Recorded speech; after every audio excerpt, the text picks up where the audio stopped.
राष्ट्र सर्वप्रथम राष्ट्र सर्वप्रथम राष्ट्र सर्वप्रथम राष्ट्र सर्वप्रथम। राष्ट्र सर्वप्रथम की बात ललित सुमन के साथ कार्यक्रम में आपका स्वागत है, अभिनंदन है। 2020 जा रहा है, उसे अलविदा कह रहे हैं।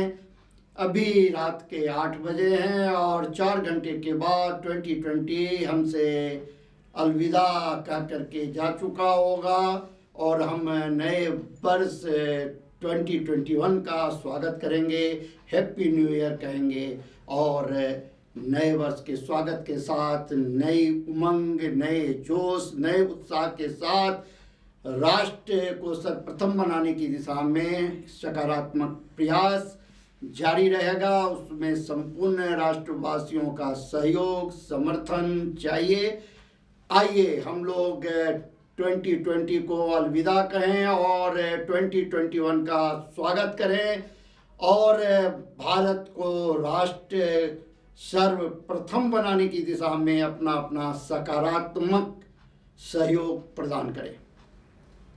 2020 बहुत कुछ दे करके विदा हो रहा है। 4 घंटे के बाद 2020 में हमने बहुत कुछ सीखा है। 2020 ने एक संदेश दिया है जो कि किस प्रकार से आप कम से कम साधन में अपने परिवार के साथ रह सकते हैं, कम से कम सामग्री में आप कैसे अपने जीवन का यापन कर सकते हैं, कैसे आप अपने परिवार के साथ सामूहिक रूप से शांतिपूर्वक रहकर घरों के अंदर आप ईश्वर की आराधना कर सकते हैं, कैसे आप अपने घरों के अंदर ही रह करके अपने आप को स्वस्थ रख सकते हैं, कैसे आप अपने घरों के अंदर ही रह करके अपने रोजगार को आगे बढ़ा सकते हैं, अपने जीवन यापन के लिए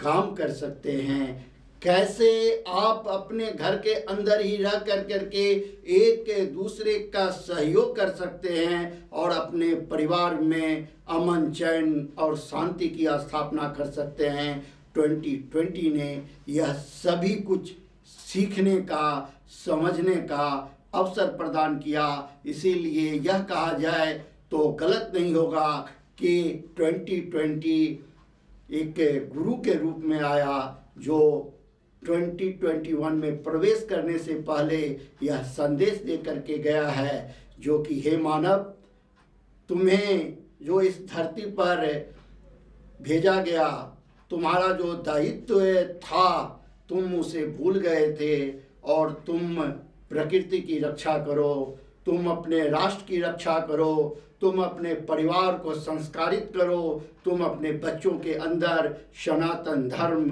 संस्कृति, सभ्यता का बीजारोपण करो और नए भारत के निर्माण का, नए भारत, ऐसा भारत जो विकास की दिशा में अग्रसर हो रहा है, उसे विकसित करने का जो काम चल रहा है उसमें अपना पूरा सहयोग और समर्थन दो। तो 2020 कोरोना के कारण, लॉकडाउन के कारण जो समस्याएं उत्पन्न हुई, उन समस्याओं से जिस प्रकार से हमारे केंद्र की सरकार, हमारे राज्य की सरकार, जिला स्तर पर हमारे IAS, IPS अफसरों ने, अनुमंडल के पदाधिकारियों ने, हेल्थ कर्मचारियों ने, निगम के सफाई कर्मचारियों ने जिस प्रकार से अपनी क्षमता का उपयोग कर संपूर्ण राष्ट्र में एक सुरक्षा का वातावरण तैयार किया, तो 2020 में उन्हें भी धन्यवाद दिया जाना चाहिए, उनका मनोबल बढ़ाना चाहिए क्योंकि उन्होंने अपने दायित्व का निर्वाह किया और 2020 को आज हम अलविदा कह रहे हैं और 2021 का स्वागत कर रहे हैं। 2021 में बहुत सारी चीज़ें हमारे राष्ट्र के सामने आने वाली है। अभी जब 2020 विदा हो रहा है, जाते जाते 2020 में किसानों का आंदोलन करीब करीब जो है सो अब समाप्ति की ओर है। जिस प्रकार से कल केंद्र की सरकार और किसानों के बीच सभी मुद्दों पर शांतिपूर्वक एक प्रेम पूर्ण वातावरण में वार्ता हुई और कुछ मुद्दे पर समर्थन हुआ और कुछ मुद्दे अभी बाकी हैं जिन पर भी 2021 के शुरुआत में ही निदान होने की उम्मीद है। तो यह लग रहा है जो 2021 किसान और सरकार के बीच में एक बहुत ही अच्छा संदेश लेकर करके आने वाला है। जब हमारे देश के किसान सुदृढ़ होंगे, जब हमारे अन्नदाता मजबूत होंगे, तो हमारा देश अन्न के मामले में आत्मनिर्भर होगा और हम विश्व के किसी भी देश से मुकाबला कर सकते हैं। आज रक्षा के क्षेत्र में भी 2020 में हमारे देश ने यह साबित कर दिया है कि रक्षा के क्षेत्र में भी आज भारत विश्व के किसी भी देश से कम नहीं है। तो 2020 कई मायनों में बड़ा ही महत्वपूर्ण वर्ष रहा है। इसे हम लोग हंसते हुए विदा करें और यह कहें जो 2020 आपने हमें बहुत कुछ सीखने का, समझने का मौका प्रदान किया, जो हम आज़ादी के बाद भूल गए थे। आज़ादी के बाद हमारा यह देश जो पहले यहाँ कुछ भी नहीं बनता था, आज हमारे देश में बहुत कुछ बन रहा है। हम आत्मनिर्भर बनने की दिशा में अग्रसर हो रहे हैं और उसमें 2020 ने लॉकडाउन के समय में घरों के अंदर रहकर किस प्रकार से हम आत्मनिर्भर हो सकते हैं, किस प्रकार से हम अपने परिवार को, अपने समाज को और अपने राष्ट्र को अपनी क्षमता का पूर्ण सहयोग और समर्थन दे सकते हैं, यह सिखाने का काम किया है। इसीलिए 2020 अलविदा, 2020 अलविदा, 2020 अलविदा, 2021 आपका स्वागत है, आपका अभिनंदन है। राष्ट्र सर्वप्रथम की बात ललित सुमन के साथ कार्यक्रम में अभी एक समय है ब्रेक का। हम आपसे मिलते हैं ब्रेक के बाद। जाए नहीं, थोड़ा इंतजार करें।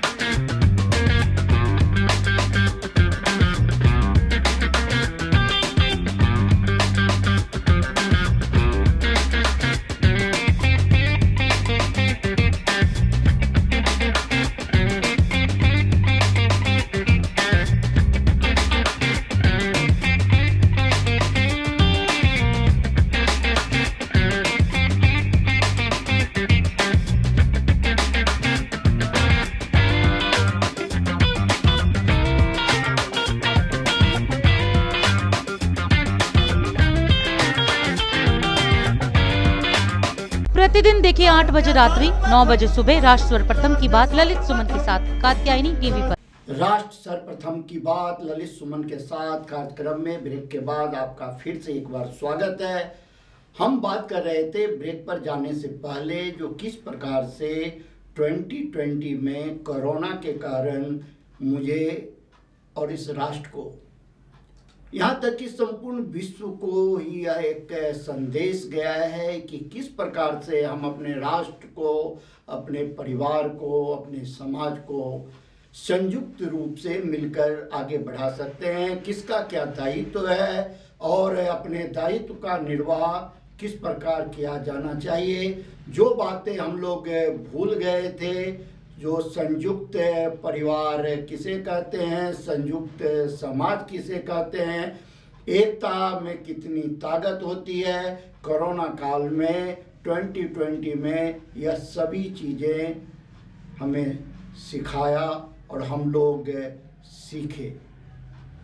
यह एक अंधी दौर चल पड़ी थी इस मुल्क में। संपूर्ण दुनिया में लोग पैसे के पीछे भाग रहे थे और भागते भागते वो यह भूल गए कि वह कौन है, वह यह भूल गए कि उनका कोई परिवार भी होता है, वह यह भूल गए कि उनका कोई समाज भी होता है, वह भूल गए कि उनका कोई राष्ट्र धर्म भी होता है। कोरोना काल में 2020 में ये तमाम चीज़ें लोगों ने लॉकडाउन के बाद अनुभव किया और कई लोगों ने बताया कि वो किस प्रकार से कोरोना काल में अपने परिवार के बीच रहना सीखा, परिवार की वास्तविक समस्या को उन्होंने जाना और किस प्रकार से उन्होंने कोरोना काल में आगे बढ़ने के लिए, अपने जीवन की रक्षा के लिए उन्होंने काम किया और उस वक्त में उन्हें किस प्रकार से समाज द्वारा सहयोग और समर्थन मिला, किस प्रकार से उन्हें चाहने वाले ने उनकी मदद की, यहाँ तक कि कई मौके पर जिन्हें वे जानते और पहचानते भी नहीं थे, मानवता के नाते उन्हें सहयोग किया, समर्थन किया और उस वक्त उनकी आत्मा से एक आवाज़ निकली, हे प्रभु आप कितने दयालु हो, हे ईश्वर आप कितने शक्तिमान हो, हे विधाता आप कितने दया के सागर हो, आपने इस वक्त में हमें संरक्षित किया है, आपने मुझे जीवन प्रदान किया है। जब कोरोना काल में लोग पीड़ित हो उठे और उन्हें चिकित्सा की ज़रूरत पड़ी और वह भाग रहे थे, तो उस समय में देवदूत बनकर समाज ने उनका साथ दिया। चिकित्सकों ने अपने प्राणों की परवाह न कर उनकी चिकित्सा की और उन्हें नया जीवन प्रदान किया। हमारे सुरक्षाकर्मी, पुलिसकर्मी रात दिन लगकर सुरक्षा व्यवस्था को सुदृढ़ रखा और कोरोना वॉलेंटियर के रूप में उसने समाज और राष्ट्र की सेवा की, जबकि पुलिस की छवि कभी बेहतर नहीं मानी जाती थी, लेकिन कोरोना काल में लोगों ने पुलिस की एक सकारात्मक छवि को भी देखा, अनुभव किया। चिकित्सकों की छवि भी सुधरी, सफाई कर्मचारियों की छवि भी सुधरी और लोगों ने उसकी तारीफ किया।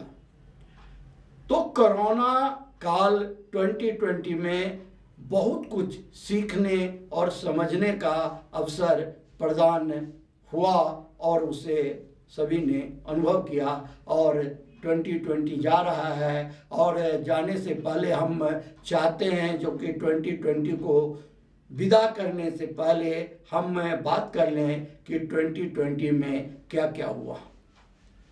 2020 में महाराष्ट्र में राजनीतिक उठापटक और सुशांत सिंह राजपूत की हत्या पर उठे बवाल, कंगना द्वारा उठाए गए मुद्दे, फिर कंगना के दफ्तर को तोड़ने का मसला, फिर भाजपा कांग्रेस सब और वहाँ की जो शिवसेना की सरकार है उसके अंदर की टकराहट, कई मुद्दे ऐसे आए उभर कर सामने, जब यह साफ महसूस किया गया कि सत्य का त्याग किया जा रहा है और सब अपने अपने पक्ष को रखने के लिए झूठ का सहारा ले रहे हैं।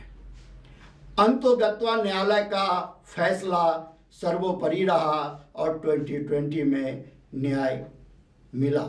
इसीलिए यह कहा जाए कि 2020 न्याय का भी वर्ष था तो गलत नहीं होगा। 2020 में ही बिहार के चुनाव हुए, जहां जिस इस प्रकार की स्थिति उत्पन्न हो गई थी वह किसी से छुपा हुआ नहीं है और अंतोगत्वा बिहार में फिर से नीतीश की सरकार बनी और नीतीश कुमार की सरकार काम कर रही है, लेकिन जो राजनीतिक के उठापटक वहाँ शुरू हो गया है वह बिहार के लिए शुभ संकेत नहीं कहा जा सकता। किसी भी राज्य का विकास तभी संभव होता है जब उस राज्य में एक स्थिर सरकार हो और मुख्यमंत्री स्वतंत्र होकर करके राज्य के विकास की दिशा में कदम बढ़ाता रहे और राज्यवासियों का सहयोग उसे मिलता रहे, जिसकी संभावना 2021 में कम नज़र अभी से आने लगी है। आगे क्या होगा यह तो समय ही बताएगा। उत्तर प्रदेश में जिस प्रकार से एक पूर्व मंत्री गायत्री प्रसाद प्रजापति के यहाँ ईडी ने छापा मारा है और उनके पुत्र अनिल प्रजापति द्वारा ईडी को जिन 15 फर्जी कंपनियों के बारे में बताया गया और उस कंपनी द्वारा करोड़ों रुपए का ट्रांजैक्शन और अरबों रुपए का भूमि का खरीद का मसला ईडी के सामने आया है, ऐसी बातें बताई जा रही है। अब आप अंदाज़ा लगाएं कि अगर किसी भी प्रदेश का मुख्य, उस प्रदेश का मंत्री जो है सो भ्रष्टाचार के मामले में इस तरीके से लिप्त हो तो उस प्रदेश का विकास कैसे संभव है।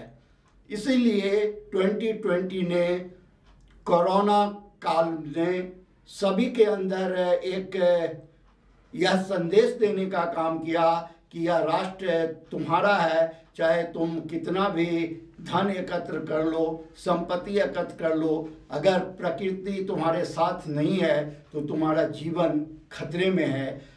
और इसीलिए तुम्हें जो है सो अपने राष्ट्र के लिए सोचो, अपने समाज के लिए सोचो, मानवता और इंसानियत धर्म का पालन करो। हम जब बात कर रहे हैं तो हम 2020 में हमने बहुत कुछ पाया है। रक्षा के क्षेत्र में चीन ने जब हमारे सैनिकों को दबाने का प्रयास किया तो हमारे बहादुर सैनिकों ने अपने प्राणों की आहुति देकर चीनी सैनिकों को जिस प्रकार से सबक सिखाया और अपनी सीमा को और अपनी भूमि को उनसे बचाया, यह अपने आप में एक मिसाल है 2020 का। रक्षा के क्षेत्र में भारत आज विश्व के किसी भी देश से मुकाबला करने की स्थिति में पहुंच चुका है। यह 2020 का भी ही एक महत्वपूर्ण काम रक्षा के क्षेत्र में कहा जा सकता है। इसी प्रकार से 2020 में सरकार ने छोटे व्यापारियों के लिए जीएसटी में 4 फॉर्म अब सिर्फ भरने की बात कही है। इससे 94 लाख छोटे कारोबारियों को, व्यापारियों को फायदा होगा। यह बड़ा ही सकारात्मक कदम है 2020 का और 2021 में प्रवेश होने से पहले का, जिसे हम स्वागत कर सकते हैं देश के वित्त मंत्री का। और हम कह सकते हैं जो कि हमारा देश भारत राष्ट्र सर्वप्रथम बनने की दिशा में, विकास की दिशा में धीरे धीरे अग्रसर होना शुरू हो गया है। उसी प्रकार से दिल्ली पुलिस भी प्रशंसा के काबिल है, उसकी भी प्रशंसा होनी चाहिए। जो उसने, चाहे कोरोना काल हो, चाहे दिल्ली के दंगा का समय हो, चाहे अभी किसान आंदोलन का मसला हो, Delhi police commissioner S N. Srivastava के नेतृत्व में दिल्ली के सभी डीसीपी, सभी थाने के एसएचओ ने जिस प्रकार से रात दिन सुरक्षा की व्यवस्था की है और शांतिपूर्वक 2020 को विदा करने के लिए आज भी वो अपने ड्यूटी पर तैनात है। और 2021 के स्वागत के लिए भी जब कल सूर्य की प्रथम किरण आएगी तो वो सेवा में लगे रहेंगे।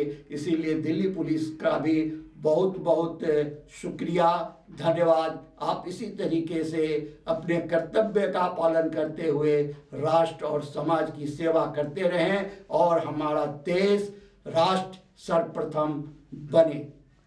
हम बात कर रहे थे जो कि किस प्रकार से लोग प्रलोभन में फंस जाते हैं, जो मैंने 2 दिन पहले जिक्र किया था, जो कि प्रलोभन में आप ना फंसें, क्योंकि प्रलोभन में जब आप फंसते हैं तो आपका तो नुकसान जो होता है वो होता ही है। उसके बाद मशीनरी जो है वो आपके उस काम में लगती है और उसके द्वारा जो अपराध नियंत्रण के दिशा में काम किया जाना चाहिए उसमें भी बाधा उत्पन्न होती है। न्यायालय के ऊपर भी जो है मुकदमे का दबाव बढ़ता जाता है, जिससे पीड़ित लोगों को जो त्वरित न्याय चाहिए उसमें भी विलंब होती है। मतलब कुल मिलाकर करके अगर यह कहा जाए कि अगर प्रत्येक व्यक्ति अपने अपने हिस्से का काम स्वतः करने लगे न्याय की दिशा में न्याय को सहयोग करने लगे, कानून को सहयोग करने लगे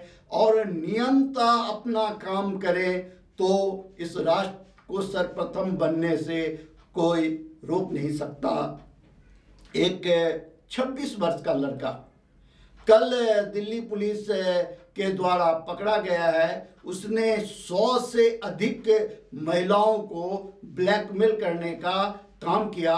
वो व्हाट्सएप और इन सब से, फेसबुक से, सोशल मीडिया से उसकी तस्वीरें लेकर करके उसको विकृत कर करके उस महिलाओं को ब्लैकमेल करने का काम करता था। और उसने एक बैंक के मैनेजर के साथ भी इस तरीके की ब्लैकमेलिंग का काम किया और उस बैंक के मैनेजर द्वारा शिकायत करने के बाद पुलिस ने उसे गिरफ्तार किया है। और गिरफ्तार करने के बाद यह बात सामने आई है कि वह अब तक 100 के लगभग महिलाओं को इस प्रकार से ब्लैकमेल कर चुका है।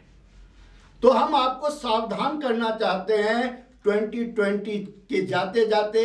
जब आप 2021 में कदम रखें तो आप पूरे आत्मविश्वास, आत्मगौरव के साथ आप 2021 में कदम रखें। आप स्वागत करें 2021 का कि 20 तुम जा रहे हो, 21 तुम आ रहे हो। मैं तुमसे वादा करता हूं कि मैं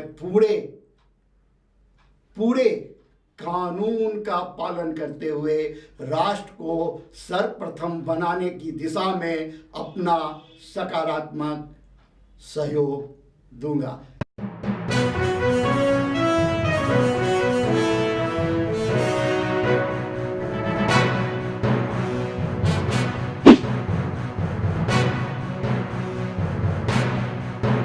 देखिए, सबसे पहले तो मैं जो राष्ट्र सर्वप्रथम बनाने के लिए अपने प्रधानमंत्री जो इस देश को चला रहे हैं, मैं उन्हीं से कहना चाहूँगा कि जो भी कानून बनाएं वो जनहित में बनाएं, उस गरीब आदमी तक सोच के बनाएं और वो उस फर्स्ट मैन तक, जो आखिरी हमारा छोर है, वहाँ तक जो पहुँचे सुविधाएं वहाँ तक बनाएं, उसके लिए बनाएं।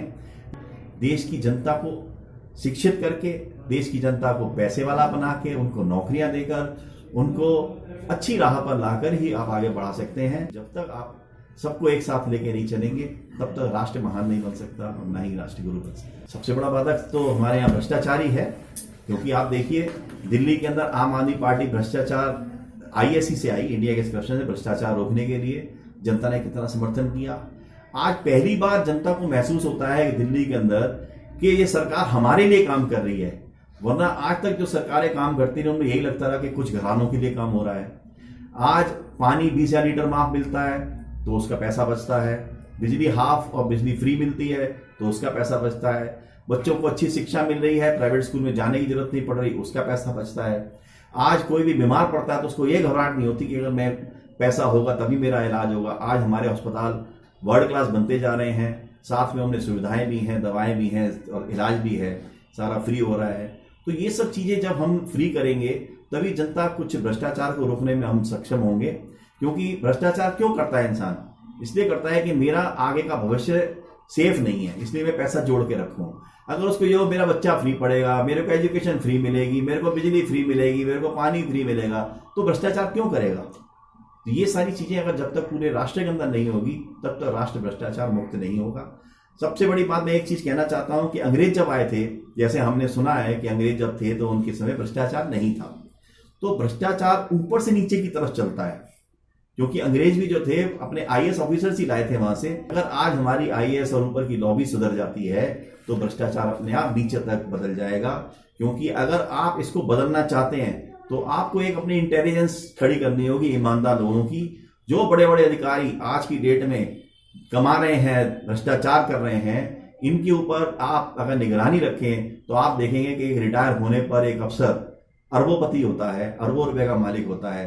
दिल्ली में जरूर अगर जो अधिकारी बैठे हैं उनमें भी हड़कंप ना मचे, क्योंकि ये मैं सत्य बोल रहा हूँ कि जो भ्रष्टाचार है ऊपर से नीचे की तरफ चलता है। ऊपर अगर ईमानदार लोग होंगे तो नीचे अपने आप भ्रष्टाचार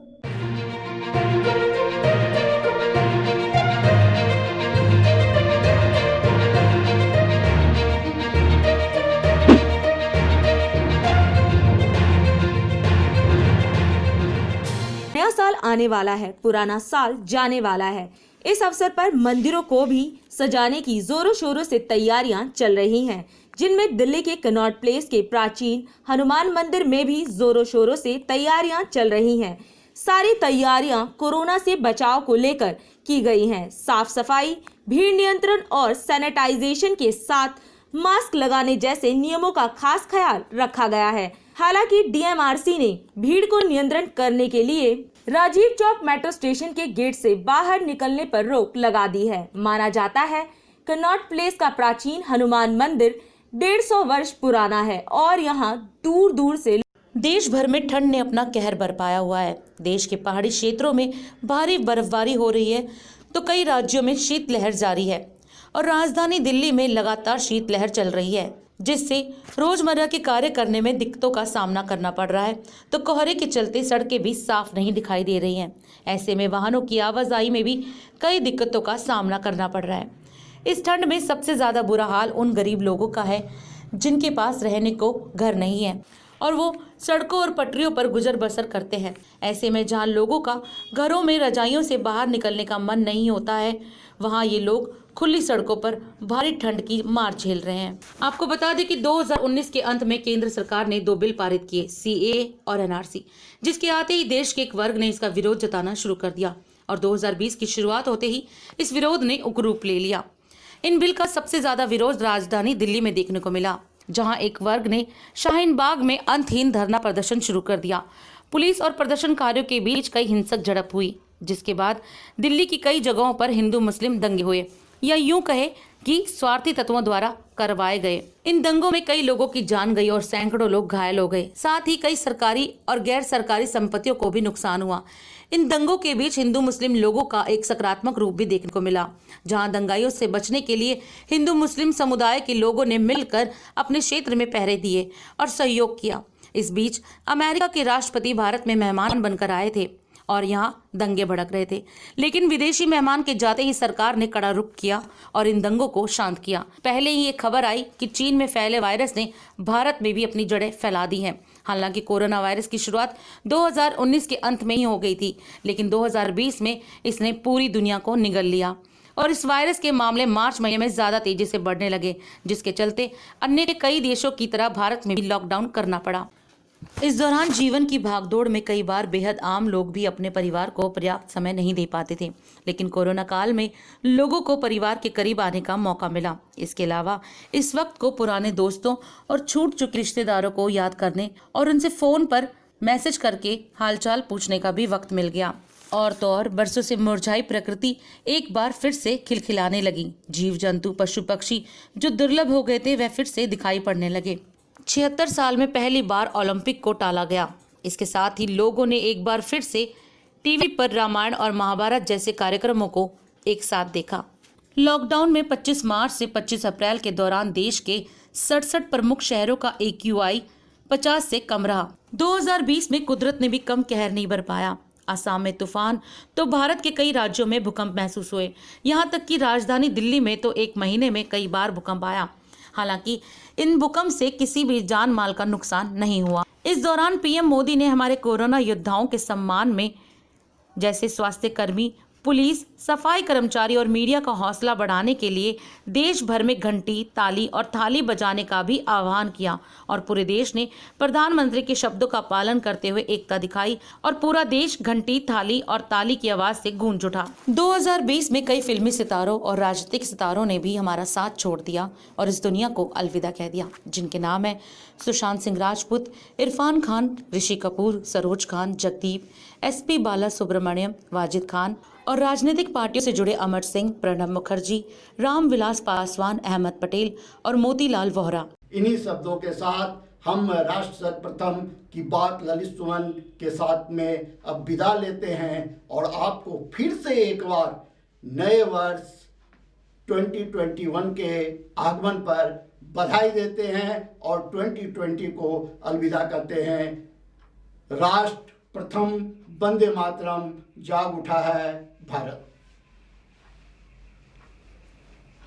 प्रतिदिन देखिए 8 बजे रात्रि 9 बजे सुबह राष्ट्र सर्वप्रथम की बात ललित सुमन के साथ कात्यायनी टीवी पर। राष्ट्र